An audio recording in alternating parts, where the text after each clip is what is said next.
This is The Post-Human Body, or How Human Do You Think You Are by Ellen Clarke in the Philosopher magazine. Yeah. So, researchers recently discovered that microbes, bacteria, viruses, and various other tiny life forms swarm in huge numbers over all the surfaces of our bodies and inside them too. The stats are shocking. According to the Human Microbiome Project, the average human body includes up to 10 times as many microbial cells as human ones. That makes me just 10% human. As Jamie Lorimer puts it, a great deal of us is not us. So, I don't think this would be by volume, but maybe by count. That means just 10% of the cells in your body are actually like human cells. All the other stuff is something else. So that's 90% by count is something other than you. Why aren't those microbiomes us? Well, that's the question here. I mean, this is literally, I think, the whole point of the paper, Frank. Yeah, most fake ratings are so badly phrased. I mean, you know why. It's like they're paying people in other countries where they don't have to charge, where they don't charge very much to do the ratings, and so they don't, their English is not native. Like, okay. Yeah, this potentially has all kinds of unsettling implications. If I'm only 10% human, can I really take credit for my achievements, or should I thank my microbial collaborators for that essay I wrote? If I'm only 10% human, who is in charge? Did I order that pizza, or did my microbes make me do it? In fact, maybe this I speak of is in itself mostly microbial anyway. Their English is very good. Quite often. I mean, it is. Not always, but it's not good enough quite often, you can see. But I mean, then again, maybe it's just, someone in another country not getting paid off, like they legit bought it. Like, plenty of people in China have money. Maybe they're trying to do the right thing and they are rating the stuff. I don't even want to call that the right thing anymore. It makes me like feel dirty playing into the, like Amazon, big tech's like rating system, so they don't actually have to do the work of filtering out their content. They use the word very often. Yes, that's true. But it's also the case. I've seen certain sites, they auto-translate things from other languages, and then the auto-translators aren't great, so they're kind of estimating what the other language, like the translation into English. Yeah. So hey, yeah, exactly. So a lot of it is but again, it's idiosyncrasies of translating back and forth between certain languages. Yeah, so maybe this I speak of is mostly microbial anyway, because like 90% of my cells are not human cells. Does that mean that every time I sanitize my hands, I'm slaughtering my own flesh? See, this is why I like her. She's got a sense of humor, I think. And she's been doing this public philosophy thing for a while. She knows how to write a post, as it were. Furthermore, if microbiome research identifies imbrications of human and non-human agency, as John Turnbull and Adam Searle put it in a recent issue of this journal, does this force us to bestow gut microbes and other life forms formerly classified as natural with political rights? Yeah, so if they're part of you and they're helping you make decisions, are we allowed, like, can we kill them? Like, do they have social and political rights? Do we need to start offering them a seat in the UN? Is it abuse if I don't rehouse my shits in appropriate sanctuaries? Wow. That's good. The Post-Human Body, yeah, there we go. Hey Valpo, how's it going? Yeah, this is by Ellen Clarke, who is a blogger that I've followed for many years, and yeah, I mean, like, so she started like back before like social networks, and so it was like she was blogging back from that era, and then she kind of dropped off. But this is like a paper she wrote for the Philosopher magazine, and yeah. So, but like I said, she knows what she's doing. Like, is it abuse if I don't rehouse my shits in appropriate sanctuaries? And she's also a new mom, or not so new anymore. So she's probably thinking about all the shits she had to clean up from her baby. Such lines of thought are fun, but I'll argue generally unfounded.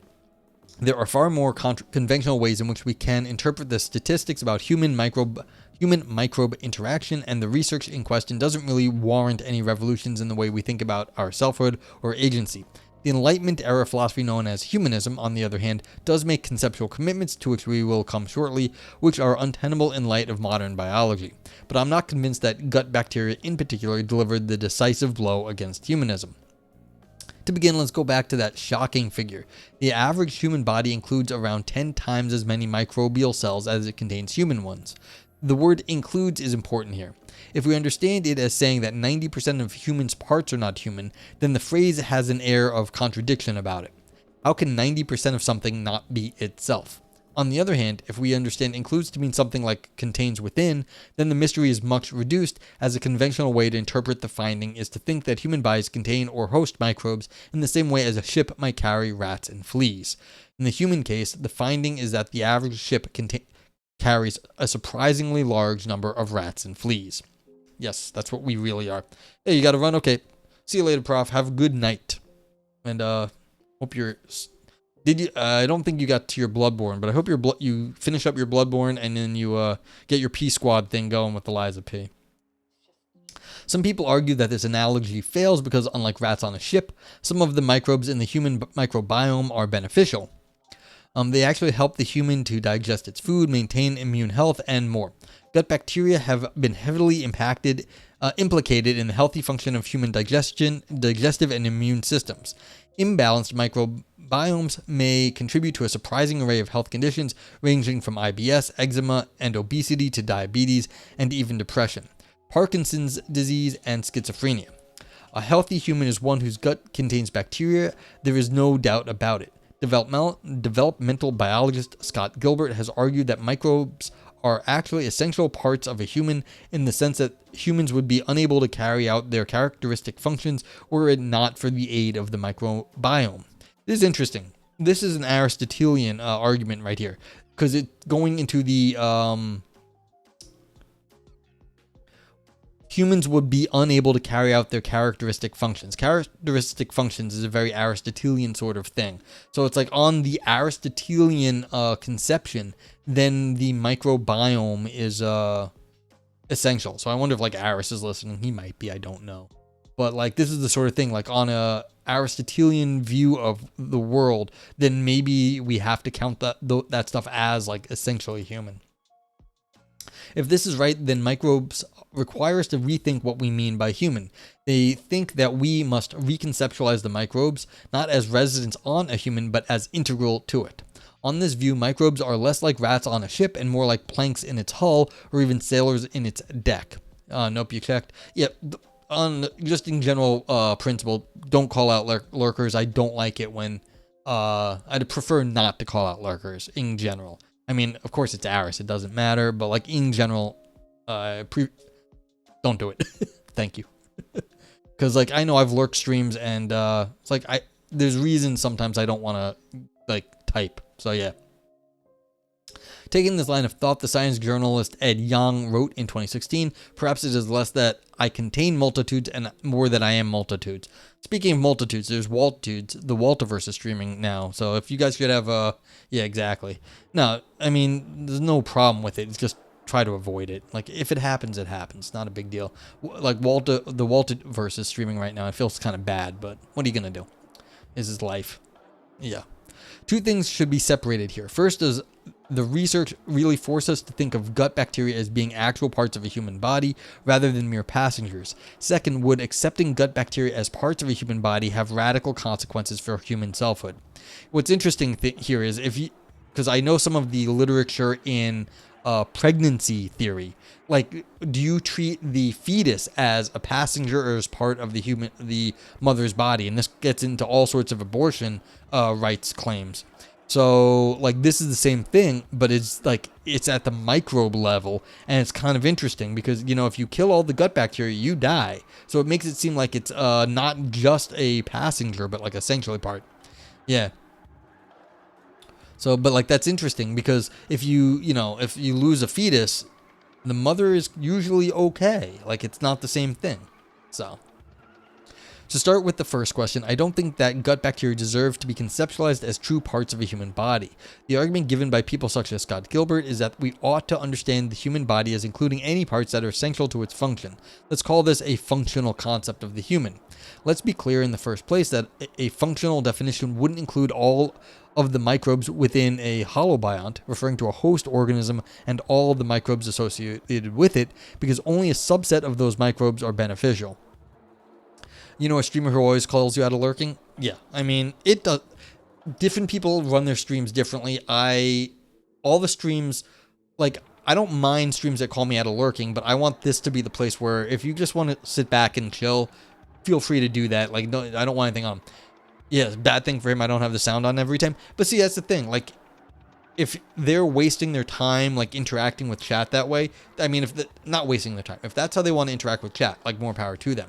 But, like, I'd prefer, because the nature of this is a little bit more podcasty at times. It's conversationally that people might just want to sit back and chill, and, like, they don't have to feel like they need to participate. I know a lot of people, like, they don't want to participate in certain discussions for various reasons. Again, like, this is not, like, I can't claim this to be like a safe space. Sometimes the conversations go into places that, you know, are unsafe in some sense. Like, you know, we've had people come in and, you know, trash gay people, for instance. And that's okay, actually, within a certain amount of, like, I give a certain amount of leeway there.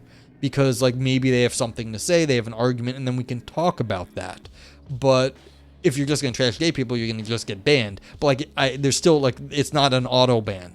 So it's like I have my official position as I'm hostile. So I actually have this bot set up. This is not a safe space. Topic safety cannot be guaranteed here. Instead, this is an actively hostile space to anyone who's anti-LGBTQIA plus racist, etc. So keep your shitty opinions to yourself or expect consequences. So it's like, if you want to, like, bring an argument, that's one thing. But I don't have much patience for people with, like, crap opinions. But again, so, like, everyone runs their stream a different way. It's like, I just find this very interesting too. So that's all. I don't know why I run off on that tangent every so often. I kind of like it as a tangent. But I like being like, this is not a safe space. This is a hostile space. I'm like a hostile person sometimes. Whatever. Okay. So, yeah, so only a subset of those microbes are beneficial. Many are inert or pathogenic. Even so, I don't think function works well as a principle for demarcating humans. Tendero says, I think the concept of safe space is so absurd. Not really a thing over here. Yeah, exactly. And there's other places where the cultures are just like, what are you talking about? That doesn't make sense. And that's fine.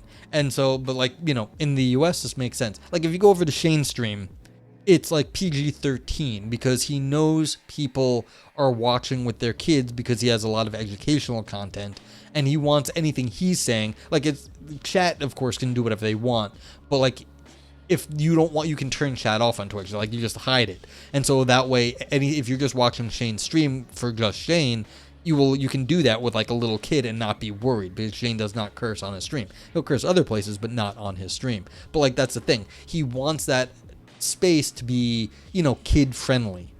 I'm making no claim that anything here is friendly, and so it's like, not like I'm just telling people this is not kid friendly, this is not safe space friendly, like, just in general. And so if you find the concept of safe space absurd, that's okay too. But, like, I understand why people be like, that's not what they come on the internet for. Sometimes they're just trying to hang out with people that they like, and that's fine.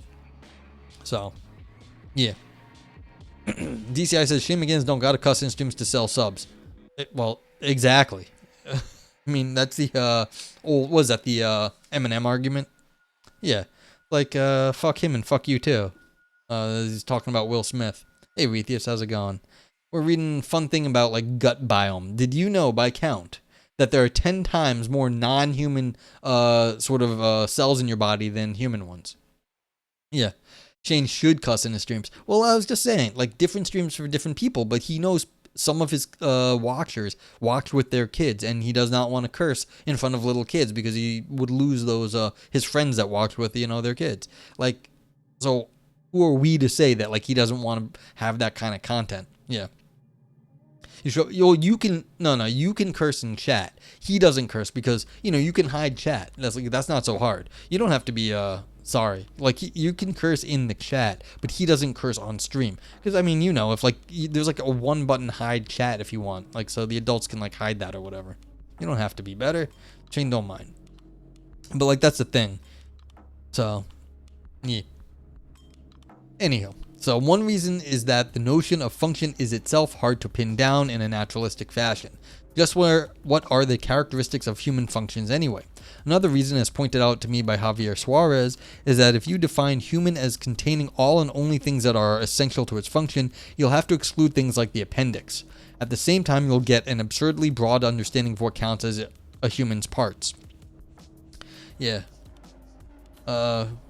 You're a fucking lasagna in the oven about to finish that? Oh, that sounds great. But yeah, working for too long. Gut microbes contribute to human digestive function, but sexual partners are essential to human reproductive function, so are they parts too? Good point. If you need to have sex to have a normal human life, does that make your partner part of you? Humans would die if it wasn't for plants and other photosynthesizers filling the air with oxygen, so are plants parts too. What about the prey animals we depend on? Causal webs extend far beyond our skin, so I think it is not reasonable to think of microbes as parts only if they benefit us and they happen to be physically attached to us. Yeah, so if you're looking at function, this is like some funny examples. Like, yeah, are plants who make our oxygen part of us because they're necessary to our lives. Yeah. Oh, cool. You guys are, I don't know what you guys are talking about. Rogue Trader has a long state net. What's Rogue Trader? A game or something? Okay, furthermore, once you get explicit that a functional definition must be assumed in order for the conclusions to follow, they sound much less surprising. There's an analogous position in philosophy of mind, known as the extended mind hypothesis, in which the headlines shout things like, man's mind found to include notepad. That sounds radical because we normally think of minds as supervening on brains only. The surprising headline is generated by considering a person who uses a notepad to help him remember things because his own brain-based memory is faulty. Yeah, this is the whole thing that like your cell phone is now the extension of your mind nowadays. Oh, first full-fledged Warhammer 40k RPG. Interesting. I know people love the fucking Warhammer 40k, so yeah. Okay, if you apply a functional definition of mind in which the mind includes everything which it is essential for the mind to function, then some minds include notepads. But once you spell this out, the headline looks like a rather sensationalistic restatement of the more anodyne notepad found to be useful in helping man remember things. In the case of organisms, if you define the organism as including anything which is essential to the organism's function, then the organism turns out to include some surprising things. But we can avoid these surprising conclusions by resisting the functional definition. So yeah, this is the 40k thing. It is the 41st millennium. For more than 100 centuries, the emperor has sat immobile on the golden throne of earth. He is master of mankind by the will of the gods, and master of millions of worlds by the might of his inexhaustible armies. He is a rotting carcass, writhing invisibly with power from the dark age of technology. He is a carrion lord with power of the Imperium, for whom 1,000 souls are sacrificed every day so that he may never truly die. Yet even in his deathless state, it continues.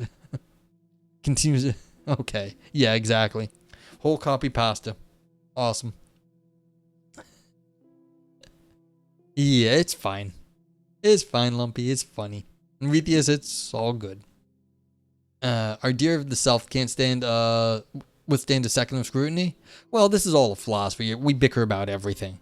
But I mean, this is the function. I'm sure she's going to get past the functional definition. So this is just saying, if you're doing a functional definition, things are going to get a little weird. Functional definitions don't always work.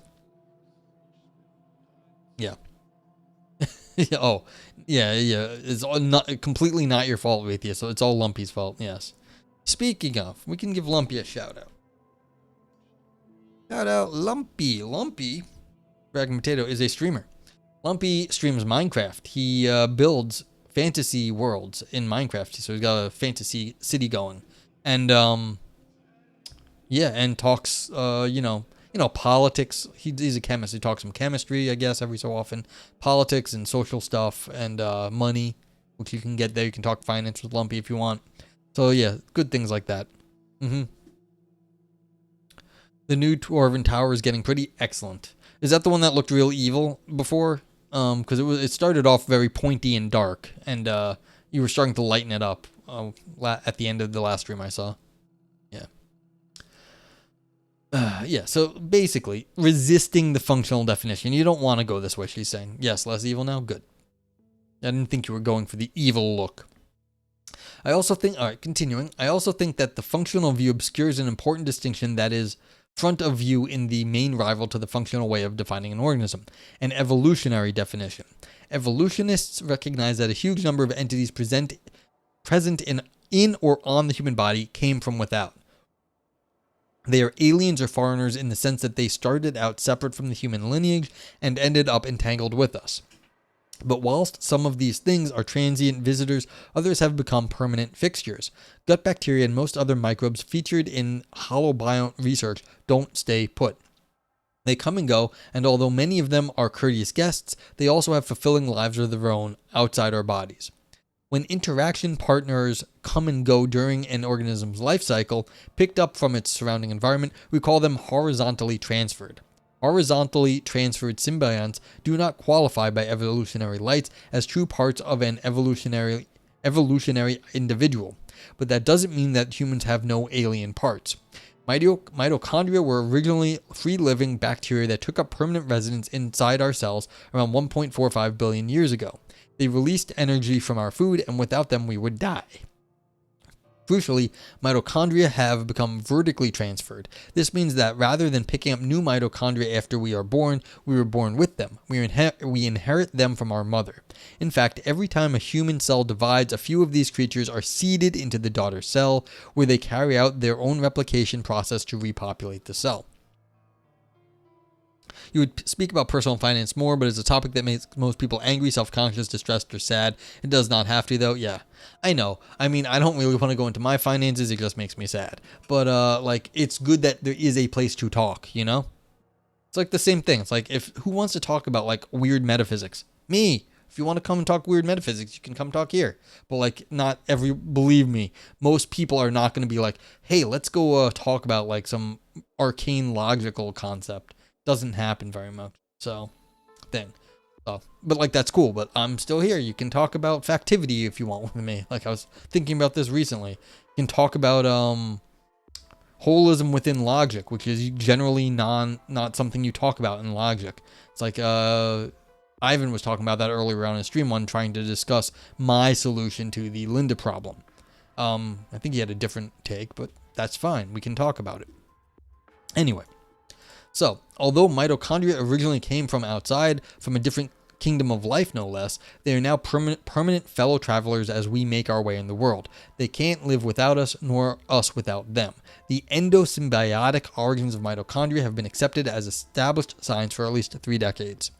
Lumpy says this paper is leading up to the Gaia argument that we are the environment and therefore polluting is self-harm. Maybe. I don't know where she's going to go. She just wrote a book on, philosophy of biology, so she may actually have some unique ideas in this area. I don't know where she's going with this. Okay, but mitochondria aren't the only foreign entities whose lineage have become fused with ours. Up to around 8% of the genes in human DNA are hitchhikers that were carried in by retroviruses and have taken up permanent residence inside our cells. Researchers think that these endogenous retroviruses have been important in shaping human evolution. For example, the mammalian placenta probably originated in germline infections by a retrovirus. Wow, I did not know that. The human placenta is actually, foreign. Interesting. Mitochondria and ERVs qualify on an evolutionary definition as true parts of the human body, despite their exogenous origins, because they are vertically transferred, which means that their lineages have become permanently fused with our own. The reason that evolutionists treat this distinction as important is because it has consequences for the likelihood that the partners will harm us. Generally speaking, a vertically transferred partner is unlikely to harm us. I am simplifying a little because there are other factors that matter, such as whether a host partner may come into conflict with one another. but in general, the insight is that once an organism shares our evolutionary future, they are unlikely to harm us because they'd effectively be harming themselves. If you bet all your money on one horse, then you really want that horse to win. But our gut buddies, as some call them, haven't made such a bet on humans. They have all sorts of outside interests which, crucially, potentially conflict with our own. This prediction about harm motivates evolutionists to put gut bacteria in a different category as partners rather than parts, which are capable of either helping or harming. Yeah, see, and right here, Lumpy, it looks like polluting is self-harm might not be that way, because this could help or harm depending on what you're doing. Yeah. Humans are the gut bacteria of Gaia. Yeah, there we go. So, like, that's the whole world. We're the gut bacteria. Yeah, we're the poison. We're the harming gut bacteria, unfortunately. We're the, as Agent Smith says, we're the plague on this earth, and they are the cure. Yeah, Frank. Yeah, we're the gut bacteria. We do good things and bad things. Yeah, whose perspective is it good or bad though? On whose perspective? Ours. And why would you trust our perspective on these things? To summarize, while a functional definition includes gut bacteria as true parts of a human body, on an evolutionary definition, the human body includes mitochondria and ERVs, but not gut bacteria or most other components of the microbiome. I prefer the evolutionary definition because it incorporates important distinctions about whether an entity is invested in our well-being and the well-being of our descendants or not. Whether you agree or not, it should be clear that the microbiome research definitely does not force us to think of gut bacteria as being actual parts of a human body rather than mere passengers. And again, going back to the baby, like human baby literature, reproductive philosophy, again, the baby would be in line with these ERVs or mitochondria because they are invested in the human future, just as, mitochondria are. They're part of the same thing. Ellen says, I promised to explore a second question. Does microbiome research, in particular the finding that many microbes have beneficial effects on human health, revolutionize our understanding of what it means to be human? A positive answer is given by post-humanists, an interdisciplinary movement of theorists who argue that our intuitions about what it means to be human or not are out of date. Oh, and also, if I don't know if Ivan's still here because he was streaming, but there's transhumanists. Like, what are we doing to become bigger than ourselves? And this sort of adding to ourselves, even though with technology or whatever. Gut bacteria can be modified. We're going to have genetically modified gut bacteria soon, if not already. So this could be a technology that would be added to us that we're already doing. I don't know if you guys have seen this, but people have swaps, like poop swaps. They're trying to add good bacteria to other people by having adding poop into their system, through their butt. You're putting poop back into a person that has different bacteria in there in hopes of changing the gut biome differently. So this is already happening where we're changing different human, what those humans are, in some sense, their bacteria, by adding it back. Yes, exactly, Cryonics. If anything, we are poop. So yeah, Lumpy says, hi, it harkens back to our discussion at Ivan's. Yeah, exactly. This is what I was thinking. Ivan might have something to say about this. Yeah, and that's good to deliver technology to the masses without much moral resistance. And that's sort of the thing. This is a new way of if we're using just gut biome, then it doesn't seem this is some crazy new tech. It's no, this was something that was already in somebody else, and you're just we're replicating it and adding it to other people. It may be more palatable, if you'll forgive the word being used in this case. Yeah, so you can say you're a piece of shit. That is, yeah, exactly.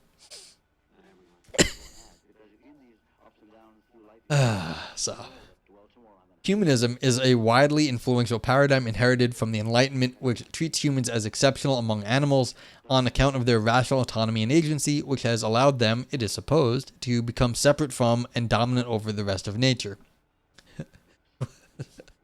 You got to take some hits, Frank. I'll take the hit. I mean, you got content.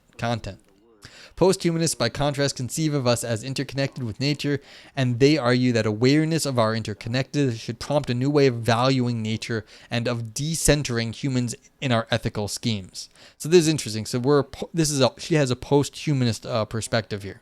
I mean, that's kind of cool. And I hadn't heard. I'm sure I've heard this before, but I've never actually dealt with this. So it's being more interconnected with nature and, reorienting morality away from us. So decentering humans, talking about other things. It's called a fecal transplant. Thank you. I could not remember the words, which I have to note sounds like what ideology does. Shit sharing. Yeah, and that's why we have shit posting in the Discords. I've been posting more shit posts in Aris's Discords.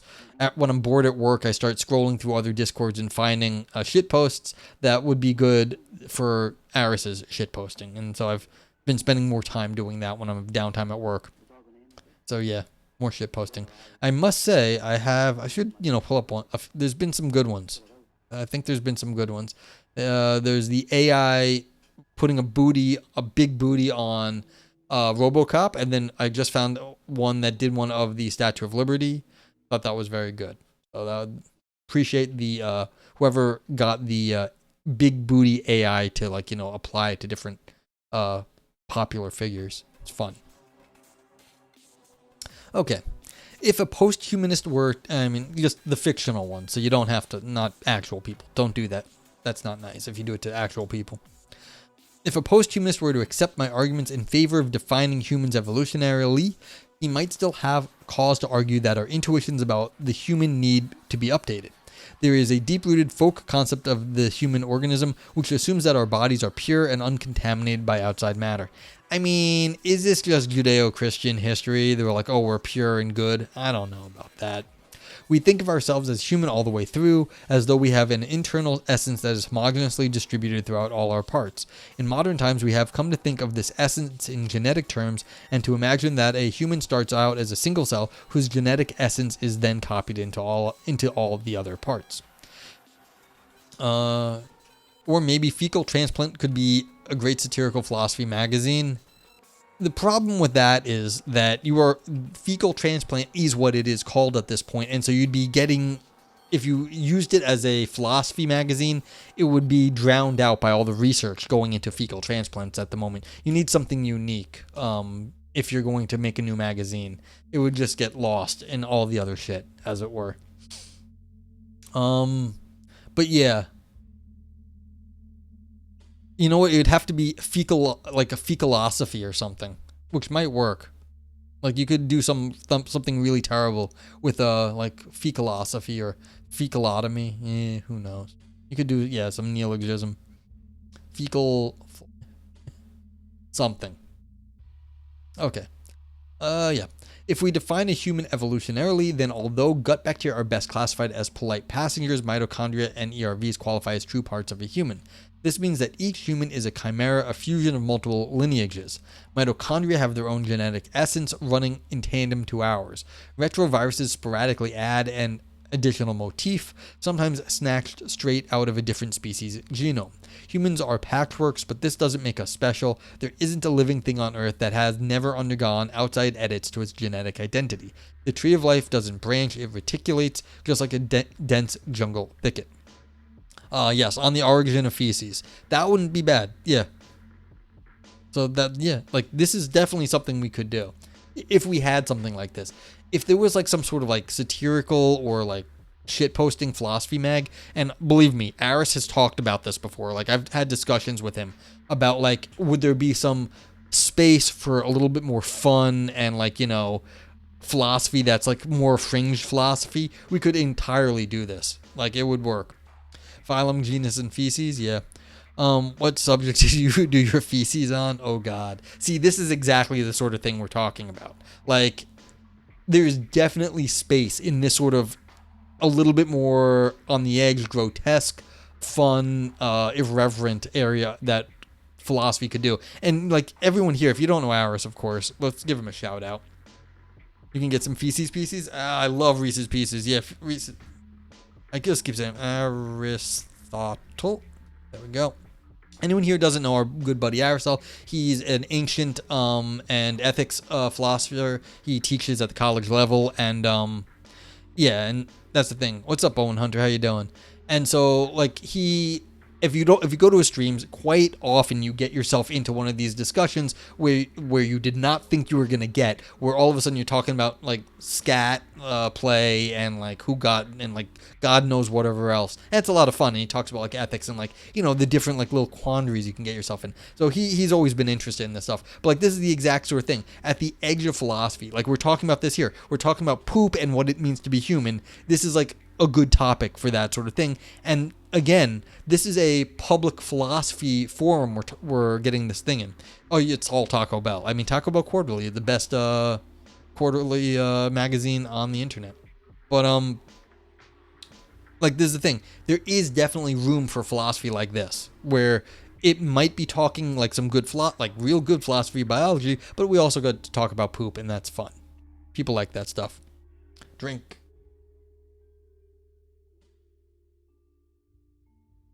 Frank reminds us, in 1517, Martin Luther famously sent his 95 Theses to the Archbishop of Mainz. Yes, exactly.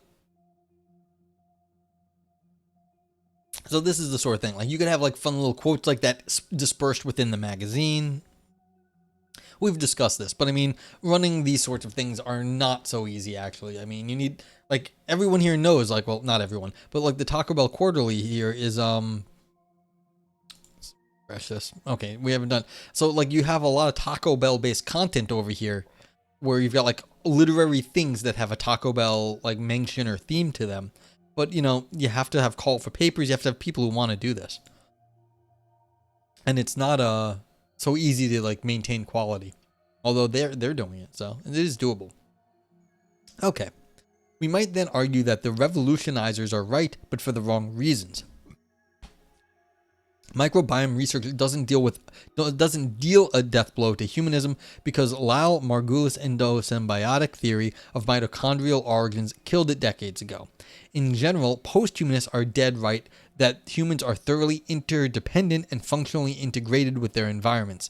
This view of humans and other life forms as enmeshes in their environment has been argued across the mainstream of biology for ages. We see it in Susan Oyama's developmental systems theory or Richard Dawkins' extended phenotype, to take two prominent examples.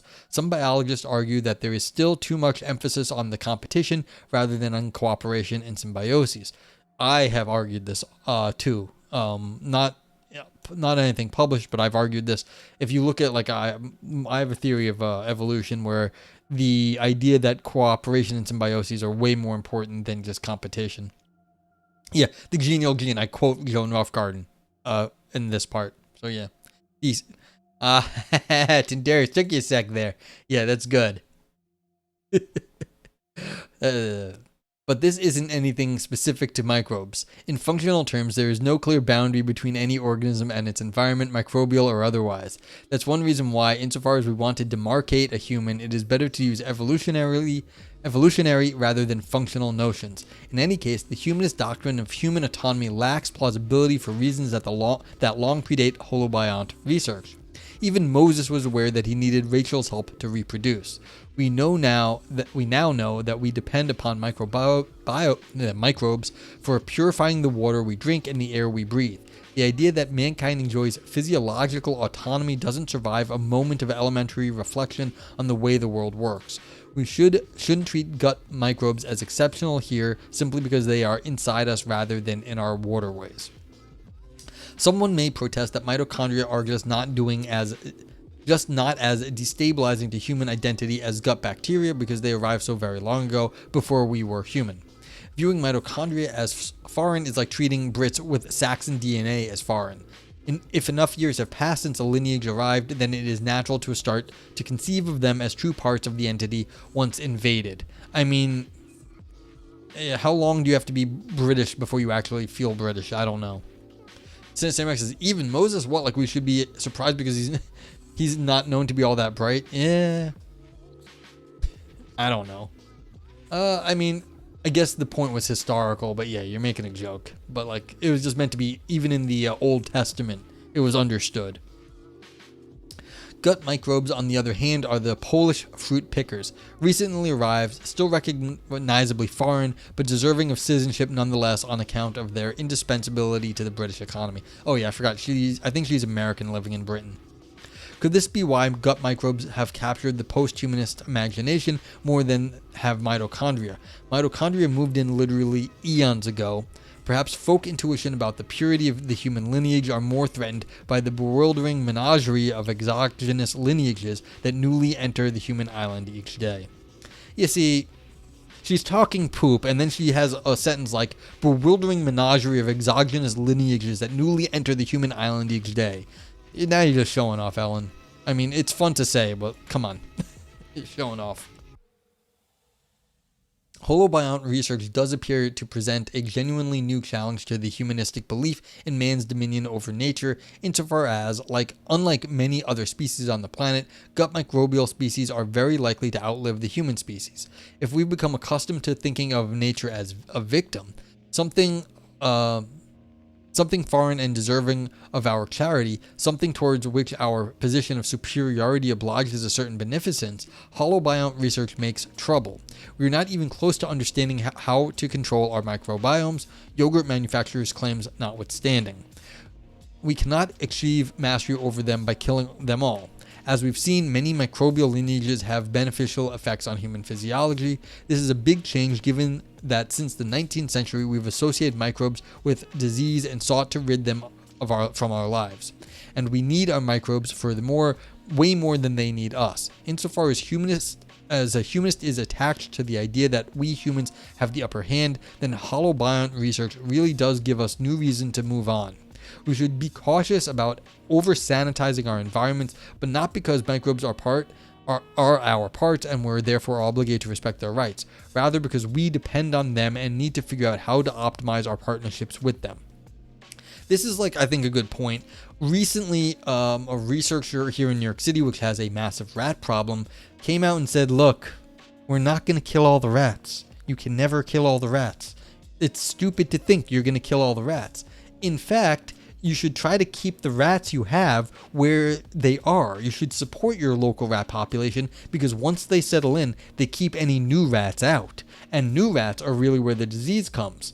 If the rats, all the rats you have, you live with them, eventually all the diseases get wiped out. Only the diseases that you get, we start to handle that, and they keep out any new rats, meaning that no new bad diseases get into the neighborhood. So if you were only to support your local rat in New York, you would actually be better off than killing all the rats. You cannot tell New Yorkers this. It does not fly in New York.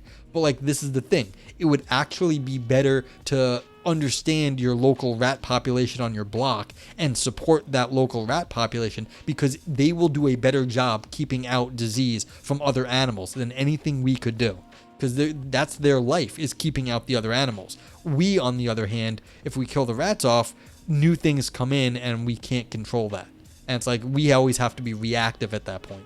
But you cannot tell people in New York to make friends with rats. It just won't work. Okay. What finally of the self? Tobias Rees argues that the microbiome research challenges our conception of self. Key to his argument is research showing that gut bacteria can influence mood and the health of human nervous systems. This seems to be a functional argument, again, with the added supposition that the functions influenced in the relevant research are tied up with human selfhood and are characteristic of human functions. My view is that this suffers from the general defects described above. If anything that influences mood is part of the human body, then my body is mostly chocolate. Frank says, you can tell them to make friends with Master Splinter. Yeah, well, that was one of the things about the turtles, was that, they were sort of living in the sewers back in the day, and it was kind of no one's gonna go down there, and it was plausible that you could hide shit down there. You can still hide shit down there. People live in the sewers in certain parts of the city, or they used to. There was some interesting stories about that. But that was the thing. It was it was a very weird sort of they had to hide, but then they would come up and save things, and you'd be oh, there's weird things are happening in the city. To be sure, we tend to think of selfhood as something unitary and singular, as if there is a single I which acts, chooses, and wills. Rees seeks to destabilize this by claiming that I is a partnership between myself and my bacteria. In my view, the generation of the singular subject of experience is certainly mysterious and difficult to explain because, even on the most conventional view, action and agency are products of an aggregate, a collection of neurons. Each neuron is descended from a free living cell and acts in partnership with its resident mitochondria. It is difficult to understand how the feeling of a unified self can emerge from the interactions of such parts. Frank says, swimming in the sewers, you mean cost-effective fecal transfers? Yeah, I mean, and the amount of shit like that, not just shit that gets flushed down the toilets in New York and into like washed into the streets is like crazy. Craziness. Sewer douche. Oh man. Yeah, well, this is a fun chat session at least today. Someone coming into chat be like, "What the fuck is going on?" Thought this was philosophy. It is philosophy. Philosophy's dirty. It is. Philosophy's a messy subject. Does the addition of influence from gut bacteria make a whole lot of difference? It doesn't seem much different to allowing that eating chocolate can make a difference to my mood. I don't encourage anyone trying to blaming their bacteria for their actions any more than they try blaming their lungs or their neurons. Walt, what are we doing, Walt? Oh man, how's it going, Walt? I was really sad when you like punted from yesterday to today. I'm like, I stream on Wednesdays, I'm gonna miss it. Oh no! You just clicked on Walt's stream. This is fricked. Hey, big boy, Mr. Sputnik. Walt, what are you doing? How you doing, Walt? How's it going? Yo, if anyone does not know the Walterverse, give this man a follow. You will be lucky to catch one of his streams. I mean, unfortunately, he's too good at what he does, and he gets like, hey, Miss Boothroyd. He's too good at what he does, and he's a paid actor, so he's got like acting gigs. He has to go, get paid to go act and stuff. So I was like, yeah. Yeah, things are going well. We're talking about the microbiome and like, the yogurt ads, they claim they're going to fix up your like gut bacteria so you're going to feel better. Well, this is an article talking about, who are you if like a lot of your cells are just not you. That's just not you. That's what we're doing. He's a dude in the fake taxi. Yeah, he just missed all of us. Yeah. So I was like, oh, sad. Not going to catch the stream because I was like going to stream tonight. But yeah. Walt, how was your stream? What did you talk about? If you need to go take a break, go take a break. I know you're preparing for, acting stuff soon. So if you need to run, thanks for the raid. But like, yeah, awesome. So yeah, again, if you don't know Walt, go give Walt a follow. But yeah, tell me how the stream went. But yeah. So here's the thing. Author here, Alan Clarke, was just saying, look, if anything that affects you is then part of you, then is the chocolate you eat that makes you feel better? Is the chocolate therefore affecting your mood and therefore affecting your brain? And is that part of your brain then? We don't think so.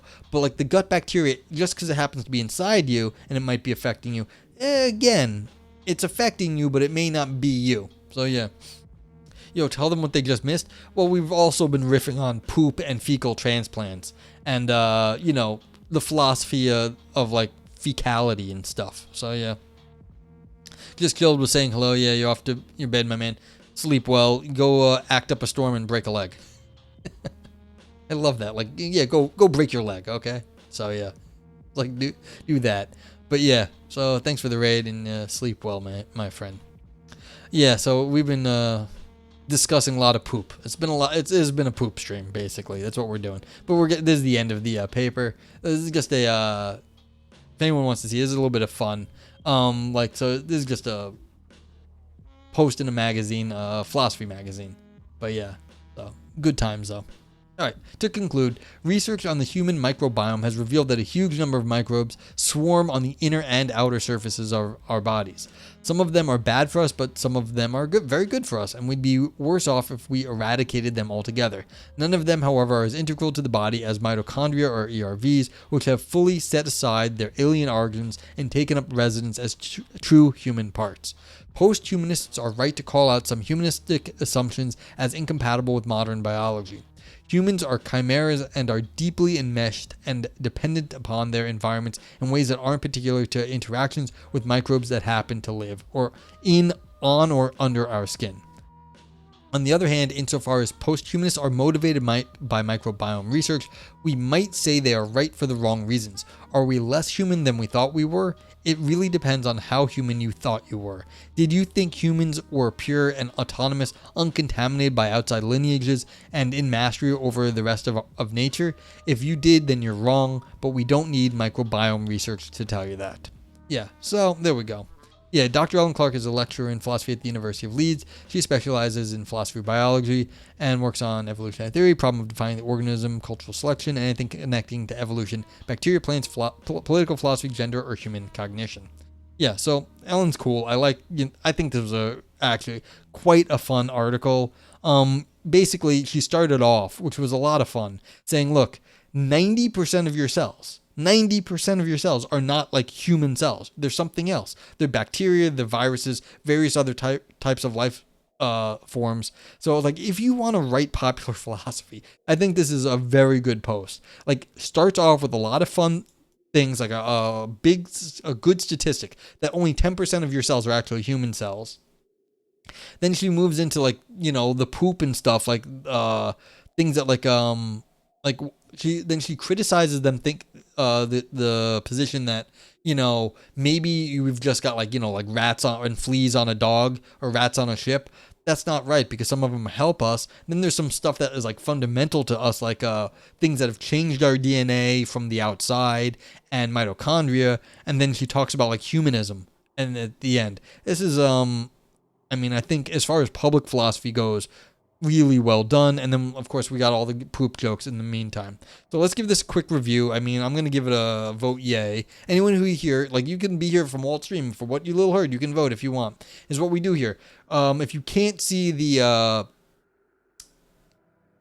if you can't see the emotes in chat, it's because you need Better TTV plugin installed. I'm sorry, but I wanted everyone to have access to them. So you can write with the titles on the right side of the screen. So Frank gave it a vote yay because the vote yay is a global Twitch emote, and a brain dance. Yeah, your prediction did not turn out. But that's what I said, Lumpy. Like she's no fool. She's very good at what she does, and so I'm not surprised that like she kind of went in a slightly different direction than we might be guessing, because she really knows her shit, basically, as it comes down to it. So yeah, brain dance. This is gonna get a brain dance from me. We're gonna get vote yay, and we're actually gonna get an Ouroboros, because this was talking about what is it to be a human. So we're gonna give this an Ouroboros, deep ancient mysteries, because she was talking about what it is to be fundamentally alive. So we're gonna give this a Nog Oro. I don't normally get to do that, so we're gonna give this one of these. Yeah, I don't think this sliced and diced. Well, the brain dance is the fun writing, Frank. This is not a slice and dice. Slice and dice is like for some of the more painful, boring analytic stuff, where they go in and they like slice up like someone else's argument, or they like construct a very fancy argument. This is not that. This is a fun idea one, in my opinion. So yeah, I don't think you'd want to slice and dice this one. I'm not gonna give like Golden Turd is for like bad again. That's for stuff that's all style. This was style, but it also had substance. And it's for the grapes, not that one either, because didn't make big claims that didn't pan out. And again, this is public philosophy, so no navel gazing here. So I gave it a vote yay, brain dance, and Ouroboros. Anyone else wants to get in on it, feel free to jump in next minute or two. If you got any questions, yeah. We gazed at our bellies. Yeah, physically navel gazing. So yes. Yeah. So yeah, anyone, like I said, please vote. You don't have to, but it's going to be recorded and we'll have it up on the site. And like I said, we're going to have an IMDb of like philosophy or Rotten Tomatoes. And that way people will have like, a rating system to see what is good and that they might want to check out and be able to find good philosophy when they're looking for it. So yeah.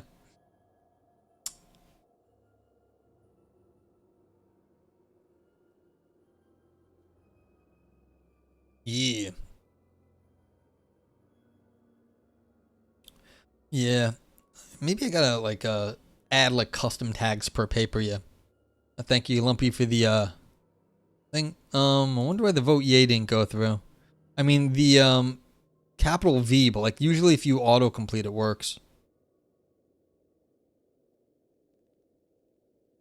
Yeah. Let's see. Anything else that was interesting here? I mean, all the poop jokes are great. And we got to talk about fecal transplants. Yeah, that's fine. I can fix it later too. Um.